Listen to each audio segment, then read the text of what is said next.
we conclude Book 2, The Inferno, from the Diary of a Drug Fiend by Aleister Crowley, by concluding Chapter 7, The Final Plunge. Peter has got more silent and morose every day, like the weather. He seems to have something on his mind. I wish he'd tell me what it is. He brightened up at dinner. "Let's go to town tomorrow, Lou," he said. "We'll just take small bags. We needn't be away more than 2 or 3 days. What we need is a few decent meals in a restaurant, and take in a show or two, and perhaps get a bunch down here to liven us up a bit. The birds are pretty good this year, after all." October 31st. It only struck us when we got into the train that we couldn't possibly go to the Savoy with no clothes. Peter thought it would be a joke to go round to that place of ours in Greek Street. It certainly will be amusing to look at it from a new point of view. He will take the bags on there while I get 1 or 2 nice people together. We ought to give a little dinner to celebrate. Here's London at last. I'll lock this up in my dressing case. Later, I can pocket the creature's insolence at the price. It must have been on my mind. The first address I gave to the chauffeur was Mr. Call's. He looked shocked when I was announced. "My dear Lady Pendragon," he almost shouted at me very fast. "I know you'll forgive me. I'm frightfully busy this afternoon." There wasn't a soul in his waiting room. "If you'll allow me, I think this is what you want, and I hope you will come and see me again soon. Always at your service, dear Lady Pendragon." While he was talking, he half emptied a 10-gram bottle into a piece of paper, twisted it up like a grocer, thrust it almost rudely into my hand, and bowed me out volubly, effusively, into the street. Nowadays, that might run for $6,000-7,000, half a bottle like that. I went faint all over. The taxi was still there. I called him and drove to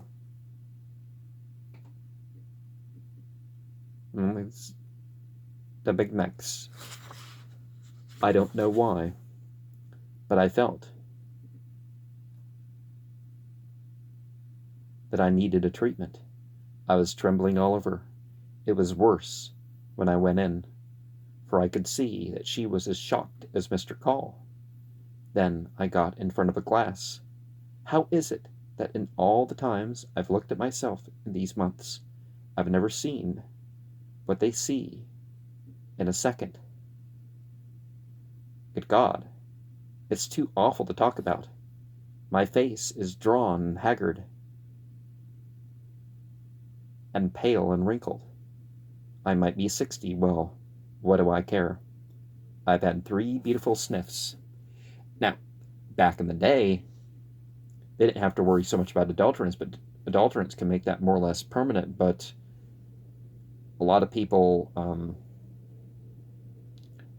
give up on eating as they should, and some other stuff when,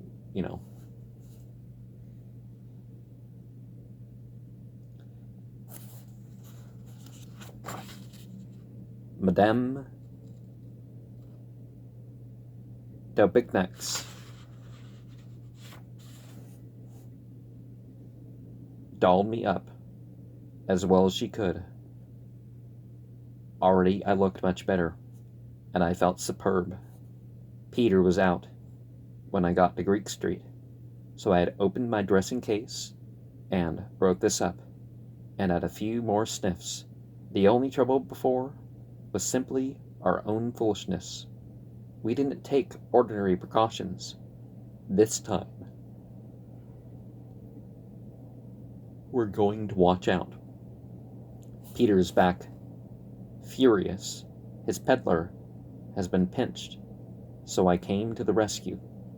We'll go out to dinner and make a night of it. November 6th.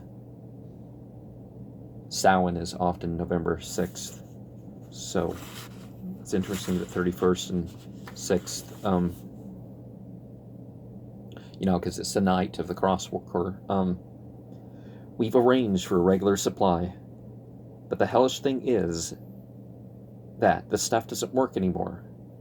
We get the insomnia and those things all right, but we can't get any fun out of it.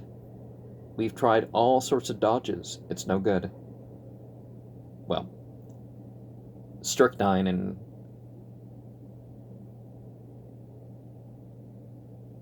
quinine and stuff is like, yeah.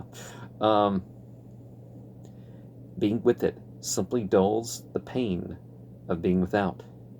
That's the best I can say. What are we to do?